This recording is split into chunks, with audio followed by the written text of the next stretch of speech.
오늘 하나님의 사랑이라고 하는 제목을 가지고 우리가 말씀을 한번 나눠보도록 하겠습니다. 8장을 우리가 한 3번 정도에 걸쳐서 지금 쭉 보고 있잖아요. 바울이 8장을 통해서 우리들에게 분명하게 얘기해 주는 것은 고난이라고 하는 그 상황 속에서도 하나님께서는 우리와 언제나 함께하여 주시고, 우리가 그 고난 속에서 연약함 때문에 기도할 바를 알지 못하고 있는 상황 속에서도 내 안에 내주하시는 성령 하나님께서 우리의 연약함을 도우셔서 탄식함으로 말미암아 기도하신다, 기도해 주신다, 우리의 기도를 이끌어 가신다라는 것을 이야기를 나눴습니다. 고난이라고 하는 건 그리스도인들에게 반드시 따라올 수밖에 없는 거예요. 그렇기 때문에 고난을 대처하는 우리들의 자세가 좀 성숙해야 될 필요가 있습니다. 물론 우리는 완벽하지 않기 때문에 때때로 고난에 완벽하게 대처는 할 수 없겠지만, 때로는 뭐 낙심하기도 하고 하나님을 떠나기도 하겠지만, 분명한 건 무엇이냐면 고난은 언제나 우리들과 함께 있고 그 고난을 우리는 잘 대처하고 성숙하게 대처해야 된다는 것입니다. 그래서 여러분들 고난 가운데 있다라고 한다면 하나님 앞에 항상 기도함으로 말미암아, 또 성령님께서 도와주시는 능력으로 말미암아 그 고난을 잘 이겨 나가셨으면 좋겠어요. 그리고 나서 오늘 이제 바울이 이야기를 하면서, 뭐 오늘 본문은 많은 주석들을 보니까 거의 이제 바울의 끝맺은 말, 그러니까 이제까지 1장부터 지금까지 했던 바울의 총정리 같은 느낌이라고 많이 이야기를 하더라고요. 그만큼 중요한 내용이다라고 볼 수 있을 것 같은데, 바울은 뭐라고 시작을 하냐면 이 일에 대하여 우리가 무슨 말을 하리요라고 이야기를 해요. 이 일에 대하여 우리가 무슨 말을 하리요? 성경은 이 일이라고 해서 마치 단수 같은 느낌으로 이야기를 하는데, 원어적 성경을 살펴보니까 복수의 의미예요. 그러니까 이 일들에 대하여 우리가 무슨 말을 하리요? 라는 식으로 해석하면 좋습니다. 그러면 바울이 무슨 말들을 했을까? 우리가 조금 살펴볼 필요가 있어요. 총 정리하는 느낌으로. 성경으로 따라와 보세요. 8장으로만 보겠습니다. 1절 보시면 바울이 뭐라고 이야기했냐? 그리스도 예수 안에 있는 자에게는 결코 정죄함이 없다라고 이야기를 했죠. 그리고 11절로 가보시면 예수를 죽은 자 가운데서 살리신 이의 영이 너희 안에 거하시면 너희 죽을 몸도 살리시리라 라고도 이야기를 했습니다. 그리고 15절에 보면 양자의 영을 받았으므로 우리가 아빠 아버지라고 부르짖느니라 라고 이야기를 하고, 26절을 보면 성령도 우리의 연약함을 도우신다 라고 또 이야기했습니다. 그리고 29절에 하나님을 사랑하는 자들에게는 모든 것이 합력하여 선을 이루신다 라고 이야기를 했죠. 뭐 물론 다양한 더 많은 이야기들을 했지만, 바울이 이러한 일들을 얘기하면서, 즉 하나님의 행하심, 하나님의 일들을 이야기하면서 뭐라고 질문하냐? 이 일들에 대하여 우리가 무슨 말을 하리요? 라고 이렇게 질문을 던져요. 여러분들은 이 질문이 어떤 의도인지를 잘 아실 거예요. 그러니까 뭐 하나님께서 해준 게 뭐냐, 뭐 따지고 들자, 이런 의미가 아니라 하나님께서 이렇게 일하신 것에 있어서 우리는 어떠한 말도 할 수 있다 없다? 없다는 거예요. 하나님께서 이렇게 행하신 일들에 대해서 우리는 그 어떠한 반응, 아니 그 어떠한 질문도 던질 수가 없다. 그냥 그것을 겸손하게 겸허히 받아들여야 한다 라는 의미로 이 질문을 던진 거라는 것을 우리는 잘 알 수 있죠. 우리는 하나님께서 행하신 일들에 대해서 성경을 통해서 보잖아요. 배우잖아요. 그런데 그것을 보면서 우리는 그 어떤 질문도 할 수 없어요. 왜? 하나님께서 하시는 일이기 때문에 그래요. 하나님께서 하시는 일이기 때문에 감히 피조물인 인간 따위가 하나님 앞에 질문을 던진다? 그리고 그것을 평가한다? 그거는 있을 수가 없는 거죠. 그런데 우리는 인간이에요. 저도 인간이에요. 그래서 저는 질문을 던져야겠어요. 우리가 던질 수 있는 질문은 딱 하나예요. 딱 하나. 뭐냐면 하나님께서 왜 그걸 하셨습니까? 라고 하는 질문인 거죠. 하나님 왜 그렇게 하셨습니까? 왜 이런 일들을 행하셨습니까? 라고 우리는 질문할 수 있어요. 왜냐? 이 질문을 할 수밖에 없는 이유는 뭐냐면 인간은 제한적인 지식을 가지고 있을 수밖에 없기 때문에 그렇습니다. 무한하신 하나님께서 하신 일에 대해서 연약하고 제한적인 인간은 그걸 다 이해할 수가 없기 때문에 그래요. 그래서 우리는 이해할 수가 없기 때문에 물어보는 거예요. 이해할 수 없기 때문에 하나님 이걸 왜 하셨어요? 라고 물어볼 수밖에 없다는 거죠. 바울이 전하고 있는 하나님의 행하심에 대해서 인간은 결코 이해할 수가 없어요. 지금도 우리가 이해할 수 없는데 아마 바울 당시 그 1세기 사람들은 더 이해할 수가 없었을 거예요. 왜냐하면 그 1세기 사람들이 가지고 있었던 신에 대한 생각, 이게 완벽하게 달랐기 때문에 그래요. 그 당시 사람들이 가지고 있었던 신에 대한 생각은 뭐였냐면, 신은 저 멀리 있어요. 그런데 저 멀리 있기 때문에 내가 외면해야 되는 존재가 아니라 내가 잘 달래야 되는 존재예요. 이해되셨나요? 인간은 신을 인식하지만 저 멀리 있어서 없어버려야지, 없어도 된다 라고 인식하는 게 아니라 신은 있어요. 저 멀리 있지만 신은 있어요. 그런데 무시하면 안 되고 그 신을 잘 달래야 돼요. 왜 달래야 되냐면 그 신이 진노하면 우리가 벌받기 때문에 그 사상이 가득 차 있었어요. 그들은 신을 인격적인 존재로 생각을 했습니다. 인격적인 존재로 생각을 했었어요. 그런데 그들이 생각했던 신은 질투하는 신이에요. 질투하는 신, 굉장히 변덕스러운 신, 기분 나쁘면 다 벌하는 신으로 알고 있었어요. 그렇기 때문에 신을 사랑한다라고 하는 개념보다 신의 노여움을 사지 않기 위해서 내가 잘 달래야 돼요. 그러니까 신의 비위를 잘 맞춰줘야 돼요. 그래서 그들은 꽤나 피곤했어요. 또 하나, 신은 매우 강력합니다. 신이기 때문에 강력하죠. 그리고 인간은 예측할 수가 없어요. 예측 불가해요. 그렇기 때문에 그 신이랑 가까이 하면 죽을 수 있다라고 생각을 했어요. 죽을 수 있다.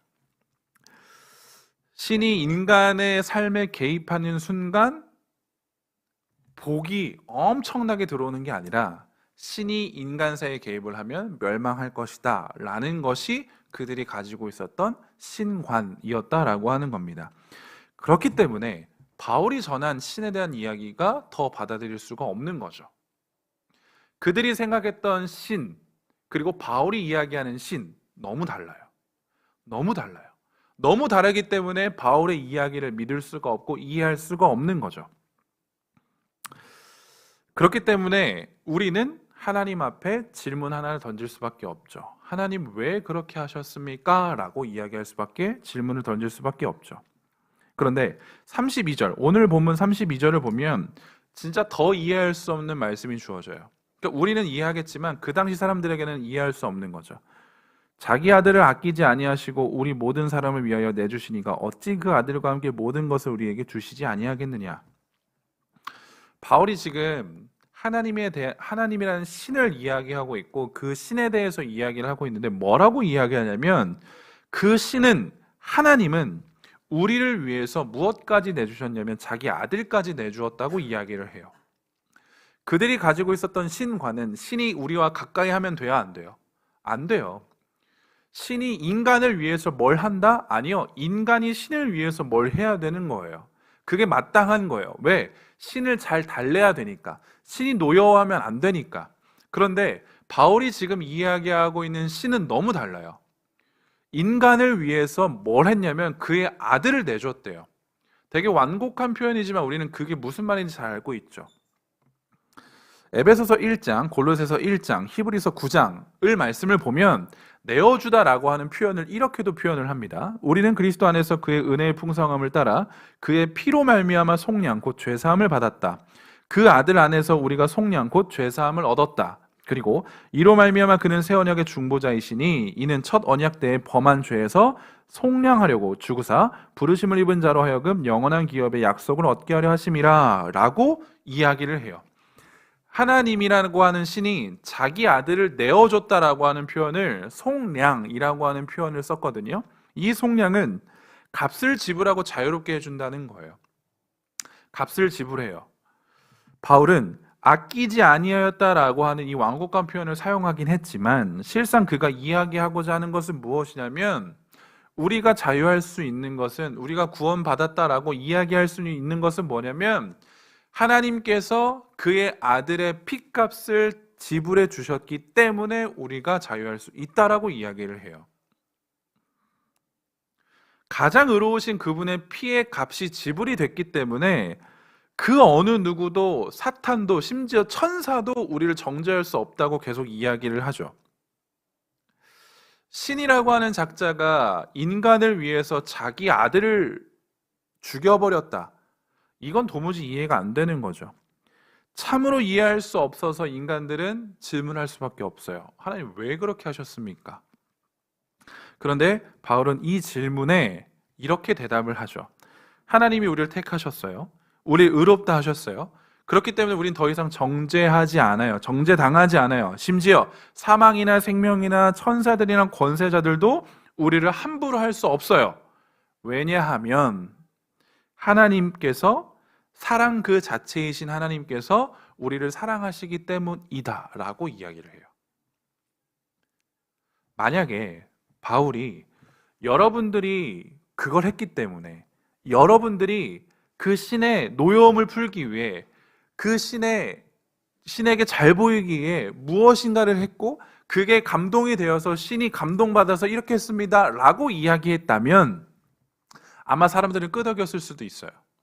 그치, 하나님이라는 신이 우리가 생각하는 신은 별로 다르지 않구나. 그래, 이 사람들이 하나님으로부터 무언가를 받은 이유는 그들이 하나님의 노여움을 위해서 뭔가를 했기 때문이야 라고 생각했을 거예요.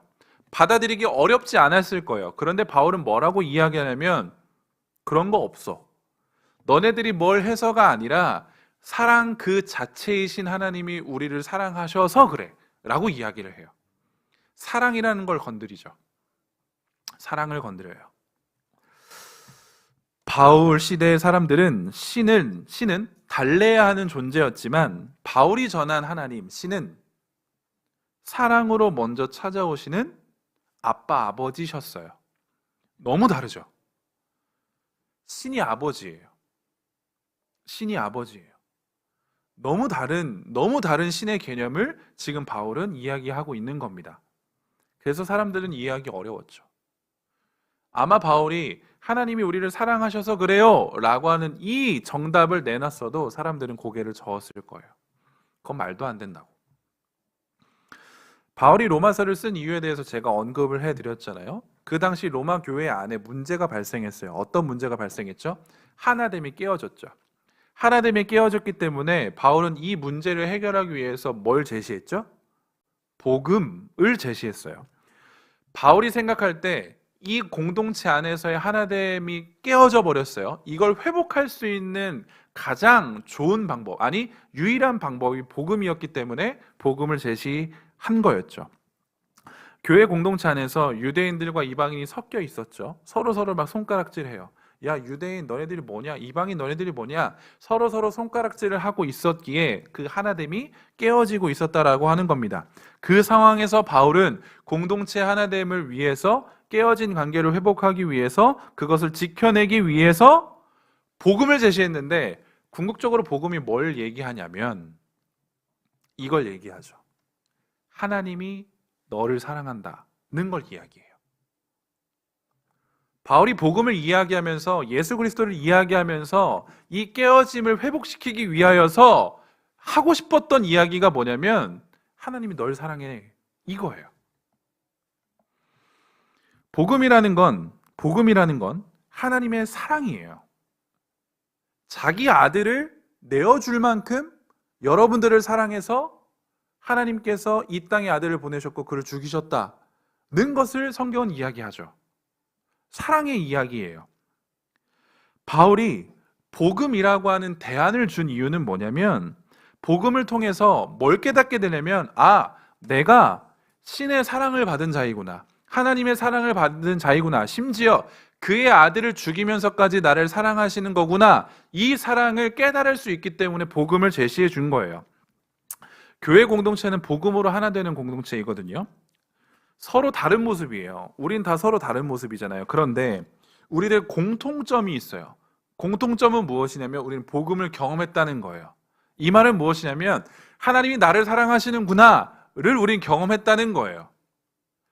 우리들의 공통점이에요. 그런데 여기서 또 하나 고백해야 되는 게 뭐냐면 하나님이 날 사랑하시는구나를 우리는 경험했잖아요. 옆에 눈 돌려보세요. 그렇게 고백하는 사람이 내 옆에 있는 사람이에요. 내가 하나님의 사랑을 경험했구나. 내 옆에 있는 사람도 동일하게 이야기해요. 아, 나도 하나님의 사랑을 경험했어. 그럼 뭔 말이에요? 나도 하나님의 사랑을 경험했고 내 옆에 있는 사람도 하나님의 사랑을 경험했다는 거예요. 자, 그럼 우리 둘 다 자격이 있었나요? 없죠. 이방인도 자격이 없었어요. 유대인도 자격이 없었어요. 그런데 하나님은 우리들을 사랑하셨대요. 나를 사랑하셨대요. 와, 그게 너무 감사하다. 근데 내가 눈을 돌려봤어요. 내 옆에 이방인을 봤어. 얘는 아니지. 라고 이야기할 수 있나요? 없다고요. 그래서 바울은 복음을 건드리는 거예요. 그래서 바울은 복음을 제시하는 거예요. 깨어졌니? 하나님이 깨어졌어? 이걸 회복하고 싶니? 뭘 생각해야 되냐면 내가 하나님의 사랑을 받은 자이구나를 생각해야 된다고요. 그러면 자연스럽게 눈을 돌려서 아, 이 친구도 하나님의 사랑을 받은 자구나. 그래서 우린 서로 정죄할 이유가 없구나. 너 잘났다 나 잘났다 할 이유가 없구나. 왜? 우리 둘 다 자격이 없었잖아요. 그런데 하나님께서 우리를 사랑하셨다라고 이야기해 주시는 것이 복음이기 때문에 그래요. 복음을 경험하면 그 누구도 나설 수 없어요. 그 누구도 내가 우위에 설 수가 없어요. 왜? 나 따위를 사랑하셨는데, 극악무도한 죄인을 사랑하셨는데 이 옆에 친구를 사랑하지 못할 이유가 뭐가 있어요? 그걸 경험하게 되는 거예요. 그게 복음의 능력이에요. 그게 복음의 힘이라는 거죠. 하나님은 나를 위해서 자신의 아들을 아낌없이 내어주신 것이 사실입니다. 그런데 동일하게 내 옆에 있는 사람을 위해서도 하나님의 아들을 아낌없이 내어주셨어요. 이걸 여러분들은 분명히 아셔야 돼요. 그래야 하나됨이 회복돼요. 복음 안에서 우리는 서로 잘난 체할 수가 없습니다. 복음 안에서 우린 그냥 서로 겸손하게 서로를 섬길 수밖에 없어요. 오늘부터 우리는 셀 모임을 진행을 합니다. 제 기억이 맞다면 아마 작년 11월부터 셀 모임이 없었어요. 그렇죠? 꽤나 한 달 반, 2달 정도의 시간이 흘렀습니다. 굉장히 오랜만이죠. 그리고 이번 연도는 계속 얘기했던 것처럼 올해 끝날 때까지 같이 합니다. 그러니까 지금 정해진 셀은 바뀔 수 없어요. 그냥 그대로 가요. 자, 지난주에 여러분들 단톡방이 딱 파졌고 두 가지 반응이었겠죠. 와, 우리 셀 진짜 좋다. 라고 해도 두 가지 딱 반응이었을 거예요. 그런데 와, 진짜 좋다. 1년 내내 좋을까요? 아니요. 1년 내내 나쁠까요? 아니요. 그렇지 않아요. 지금 좋아도 나중 가면 나빠질 수 있어요. 지금 안 좋아도 나중 가면 좋아질 수 있어요. 우리가 서로를 어떻게 바라보느냐, 우리가 서로를 어떻게 사랑으로 섬기느냐에 따라서 셀은 변합니다. 지금 좋다고 해서 1년 내내 좋지 않아요. 서로 섬겨주는 게 없으면 1년 내내 좋지 않아요. 여러분들은 다 서로 친할 거라고 생각을 해요. 그런데 여러분들 셀 이렇게 보시면 알겠지만 진짜 내가 내 마음을 터놓고 이야기할 수 있는 사람이 그 셀 안에 있나요? 거의 없을걸요? 희박할걸요? 그 말은 무슨 말인지 아세요? 여러분들은 서로를 진짜 동역자로 생각 안 한다는 뜻이에요. 우린 그냥 주일날 반가워 끝. 주중에 혹시 따로 연락하시는 분 있으세요? 야, 나 진짜 이거 힘들다 한번 만나자 이렇게 하시는 분 있어요? 없어요. 있으면 축복합니다. 계속적으로 그거 하세요. 만약에 없다면 그럼 우린 주일날 만나는 친구들이에요. 주일날 야, 그래 잘 살았냐? 그래 힘든 거 없어? 없지. 넌 있어? 없어. 잘 사네. 근데 실상 힘든 게 너무 많죠. 근데 털어놓지 않아요. 왜요? 굳이 내가 얘한테 털어놓을 필요가 없거든요. 왜? 동역자가 아니라 그래요. 이번 셀을 통해서 우린 동역자를 만들어야 돼요. 그래서 오늘 이 말씀이 중요해요. 왜? 내가 저 사람을 신뢰할 수 있다? 아니요, 우린 신뢰할 수 없죠. 사람은 믿는 대상이 아니에요. 그런데 하나님께서 저 영혼을 위해서 자신의 아들을 주셨다라는 것을 믿고 확신하면 우리는 저 사람을 사랑할 수 있어요. 저 사람을 믿을 수 있어요. 그게 우리 셀이 돼야 돼요. 그걸 내가 인정하지 않으면 1년 동안 내내도 서로 뭐가 벽이 생겨요. 셀장들 보고서를 조금씩 살펴보면 이런 경우도 있어요. 이 친구랑 아직도 조금 풀리지 않는 벽, 아직 다 털어놓지 않은 것 같아요. 뭔가 조금 경계하는 것 같아요. 이런 뉘앙스가 올 때가 있거든요. 왜 그런 경계를 할까요? 여러분들 다 경계해 보셨잖아요. 왜 그렇게 하죠? 내가 저 셀을 믿을 수 있을까? 저 셀장을 믿을 수 있나? 이거예요. 이것 때문에 그래요. 셀장이 셀원들을 사랑하는 마음으로 가지 않고, 셀원들도 셀장을 사랑하는 마음으로 가지 않고, 셀원들 안에서도 사랑하는 마음이 없으면 결코 그 경계는 허물어질 수 없죠. 근데 경계를 허물 수 있는 유일한 방법은 뭐냐면, 내가 복음을 경험했고 내가 하나님의 사랑을 경험했다라고 한다면 내 옆에 있는 사람도 그렇다. 그렇기 때문에 우리는 하나님의 사랑 안에서 우리는 서로 교제할 수 있다는 것을 우리는 명심해야 된다는 겁니다. 하나님의 사랑은 단순한 감정적인 게 아니에요. 말씀을 보세요. 성경을 보세요. 하나님 우리를 사랑하신다라고 이야기를 하죠. 그런데 야 사랑해 이렇게 끝나시나요? 야 내 감정 알지? 나 너 진짜 끔찍이 사랑한다? 알아줘야 해. 안 끝나세요 이렇게. 성경 그 어디에도 하나님의 사랑이 감정적이다 말로만 한다는 건 없어요. 하나님의 사랑은 굉장히 구체적인 행위입니다. 구체적인 행동이에요. 그게 뭐죠? 그의 아들을 보내셨잖아요. 우리를 사랑하셔서 그의 아들을 죽이셨잖아요. 그것보다 더 분명한 사랑의 증거가 어디 있죠? 만약에 우리가 그리스도인이라고 한다면 우리의 사랑 또한 그래야 해요. 우리의 사랑 또한 말로만 하는 게 아니라 감정으로만 하는 게 아니라 구체적인 행위가 나타나야 된다는 거예요. 행동으로 나타나야 된다는 거예요. 왜? 우리가 사랑을 누구한테 배웠냐면 하나님께 배웠기 때문에 그래요. 하나님이 가르쳐 주신 사랑은 말로만이 아니에요. 감정만이 아니에요. 행함이에요. 행동이에요. 그걸 우리가 가르침을 받았기 때문에 우리가 누군가를 사랑한다, 우리 공동체를 사랑한다, 그냥 우리 공동체 사랑합니다 이렇게 말로 끝나지 않는다는 거예요. 당연히 구체적인 행동으로 표현돼야 된다는 거죠. 우리는 특히 뭐 세 가지를 가장 많이 사랑한다고 이야기하잖아요. 교회에서. 첫 번째 뭐죠? 하나님 사랑. 두 번째 이웃 사랑. 세 번째 교회 사랑. 그렇죠?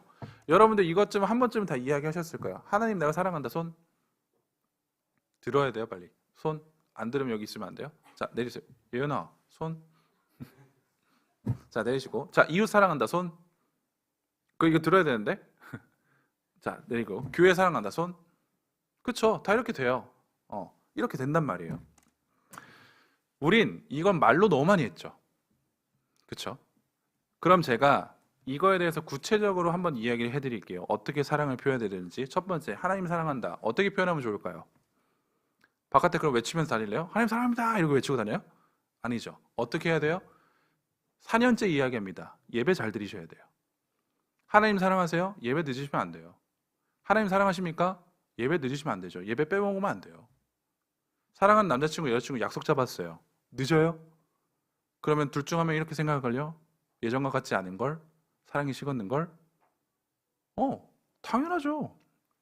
특히 남자들은 그렇잖아요. 저도 연애를 해봤어요. 여러분들이 연애 해보세요. 연애를 하면 여자가 너무 좋잖아요. 그러면 여자가 너무 좋으니까 그만큼 늦게 가나요? 좋아하는 만큼? 1시에 만나기로 했어요. 1시 반에 가는 남자친구. 아니요. 그건 헤어지셔야 됩니다. 그렇지 않아요. 사랑하면 빨리 보고 싶죠. 계속 보고 싶죠. 이거예요. 내가 하나님을 한다고 이야기를 해요. 그런데 왜 예배를 늦어요? 예배 늦을 수 있는 이유가 생겨요? 하나님 사랑합니다. 그런데 하나님 좀 늦어요? 아니요. 그럴 수 없어요. 여러분들이 하나님 사랑한다고 고백한다면 예배를 빼먹지 마세요. 늦지 마세요. 그리고 최선을 다해 드리세요. 이거는 그냥 우스갯소리를 하는 겁니다. 예배는 씻고 오셔야 돼요. 아시겠죠? 늦었다고 해서 모자 눌러 쓰시고 후드 이렇게 안 돼요. 씻고 오셔야 돼요. 아시겠죠? 가장 최선의 모습으로 오셔야 돼요. 저는 그걸 실천하기 위해서 정장을 입고 와요. 제가 만약 그걸 실천 안 한다고 한다면 전 굳이 정장을 입을 필요가 없어요. 최선의 모습으로 오는 겁니다. 자, 이웃사랑이요. 어떻게 표현할까요? 어떻게 구체적으로 표현할까요? 섬김의 행위로 보여주셔야 돼요. 이건 모두에게 속한 겁니다. 셀 모임할 때 간식들 좀 사세요. 셀 장만 사지 말고 셀 원들도 사세요. 그게 표현이에요. 그게 사랑의 표현이에요. 좋아하는 사람한테 더 주고 싶지, 미워하는 사람한테 더 주고 싶진 않아요. 그게 인간의 본성이에요. 여러분들이 셀 모임을 하는데 한 번도 안 섬긴다. 그건 문제가 있는 거예요. 셀장들만 섬기는 게 아니에요. 셀원들도 섬기세요. 그리고 또 하나, 제발 셀원들 잘 들으세요. 답장하세요. 셀장들이 뭐 얘기하면 답장하세요. 그게 표현이에요. 저도 셀원일 때가 있었거든요. 저도 지질이 안 했어요. 왜냐? 굳이 내가 거기다 할 이유가 없거든요. 저는 좀 내성적인 사람이고 혼자 있는 걸 좋아해요. 그런데 셀원으로 있는 순간 저는 그걸 다 하기 싫어했거든요. 뭐 많이 하잖아요. 자, 기도 제목 보내줄래? 뭐 요번에 뭐 큐티 했니? 큐티 나눠줄래? 전 안 했어요, 잘. 왜냐면 내 걸 털어놓고 싶지가 않았어요. 그 사람들에게. 굉장히 잘못된 거죠. 그런데 여러분들이 이제 셀 모임을 하면서 그 관계가 지속되면 지속될수록 사랑이 쌓이면 쌓일수록 내 것을 오픈할 수 있어야 되고 그들을 사랑하는 마음을 표현할 수 있어야 돼요. 그래서 물론 초반에는 셀장들이 많이 섬겨주겠죠. 과자도 사주고 뭐도 사주고 커피 사주고 하겠죠. 그런데 셀 원들이시여, 여러분들도 동일한 그 셀의 원입니다. 그렇기 때문에 사랑을 받는 자로만 있는 것이 아니라 때론 섬겨주셔야 돼요. 그리고 혹시 셀원들 중에 셀장들에게 주중에 먼저 연락하는 사람이 있나요? 오늘 갑자기 셀장 너 생각나서 문자했어. 힘내. 이렇게 하는 사람 없죠? 없어요. 신기하게 없어. 그런데 그렇게 하세요.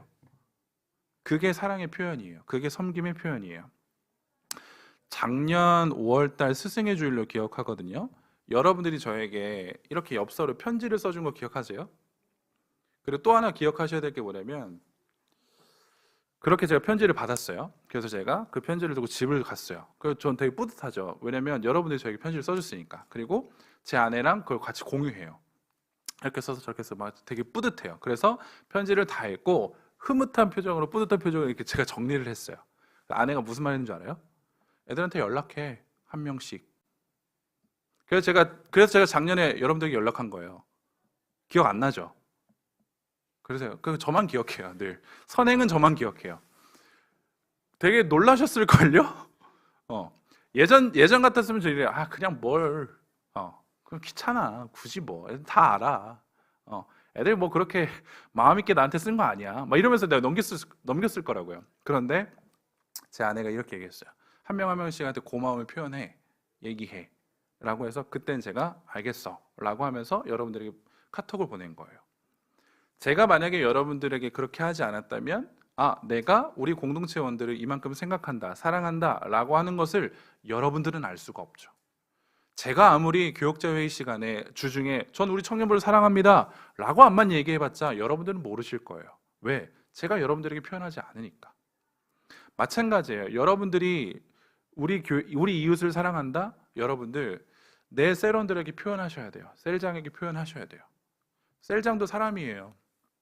여러분들이 표현해 주시는 만큼 여러분들을 더 섬길 거예요. 그게 하나님의 사랑을 아는 공동체의 너무나도 아름다운 모습이라는 거죠. 교회 사랑은 어떨까요? 순종의 행위로 보여주셔야 돼요. 순종하실 수 있어야 돼요. 여러분들, 저도 그런 생각을 가끔 했었어요. 청년 때. 왜 교회는 뭐 이렇게 하라는 게 많냐? 시키는 게 많냐? 이런 거. 새은혜 집회 오셔서 알겠지만 그 오정호 목사님 대단하시거든요. 대단한 사역들을 많이 하세요. 동성애 반대하기 위해서 저희들은 시위하러 나갔습니다. 청년들이 그때 뭐라고 얘기했냐면, 야, 우리가 왜 이걸 시위하냐? 다른 비기독교인들이 바라봤을 때 과연 이게 사랑의 모습이 맞아? 라고 하면서 실제로 많은 청년들이 불만을 갖고 교회를 떠났어요. 그 중에 카이스트 학생들이 굉장히 많았습니다.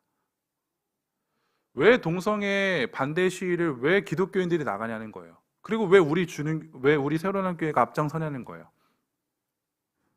많은 왈가왈부가 있었어요. 근데 걔네들 신앙생활 잘할까요? 아니요. 교회는 진리를 선포하는 곳이에요. 제가 만약 여러분들에게 비진리적인 것들에 대해서 앞장서세요 라고 하면 여러분들 거부하셔야 됩니다. 불순종하셔야 돼요. 하지만 교회가 진리를 선포하는 데에는 여러분들 순종하셔야 됩니다. 그리고 여러분들의 훈련의 자리는 순종하셔야 돼요. 왜? 여러분들 성장해야 돼요. 그런데 자연스럽게 성장하지 않습니다. 누군가는 훈련시켜줘야 돼요. 여러분들 혹시 기억, 니은, 디귿, 리을 언제 배웠는지 기억하세요? 여러분들 잘하면서 스스로 체득하셨죠? 나시네, 기억이군. 이렇게 하셨어요? 아니요. 누군가는 가르쳤어요. 그게 기본이 되어서 여러분들은 지금 글을 읽고 쓰는 거죠. 동일합니다. 우리는 지금 배워야 해요. 배워야지 여러분들이 나중에 신앙생활을 더 건강하게 할 수 있어요. 그런데 아직 내 때가 이르지 않았다. 아니, 난 그걸 배우지 않아도 되는데, 나 신앙생활 잘하는데, 이건 굉장한 오만입니다. 그래서 교회가 여러분들에게 어떠한 훈련을 권하고 어떠한 양육 프로그램들을 권하고 여러분들의 도움을 요청하는 건 여러분들 순종하셔도 괜찮아요. 여러분들의 삶에 100% 유익입니다. 하나님 사랑, 이웃 사랑, 교회 사랑에 대해서 이야기를 잠깐 나눴죠. 우리는 모두 다 하나님의 사랑을 아는 자들이에요. 우리는 모두 다 아는 자들이에요. 그렇기 때문에 그 아는 것을 보여줄 수 있어야 돼요. 그 아는 것을 실천해 줄 수 있어야 돼요. 그게 성숙한 그리스도인의 모습입니다. 오늘 이 말씀을 굳이 셀로 제가 국한하는 것은 우리 오늘 셀 모임이 진행되기 때문에 그래요. 여러분들 그 안에서 하나님의 사랑의 모습을 보여주실 수 있어야 합니다.